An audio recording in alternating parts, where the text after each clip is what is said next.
Okay, so I just finished reading a really good book, Forever 4, and it's called Leading Ladies, which is part 2. And it's from Elizabeth Cody Kimmel.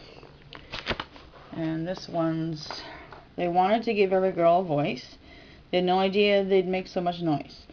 With the first issue of their magazine a huge success, Paulina, Tally, Miko, and Ivy are ready to dive into issue number 2.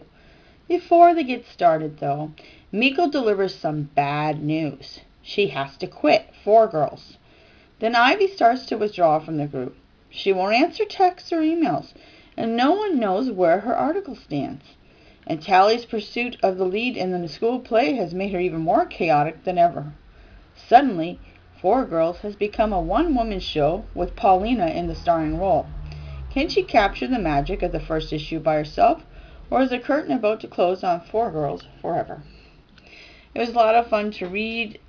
They do some really cool themes. They do a decades theme at the school where each grade has to dress up like the decades of the 60s, 70s, 80s. So that was really cool. And there's a lot of great imaginary stories and a lot of good journalism and writing techniques discussed in the book. So you can, if you want to be a writer yourself or a journalist, this is a great book to read, whatever age you are, because it teaches you a little bit about the editing process and how much work goes into them building a little newspaper magazine thing that they do for their school. Thanks for watching.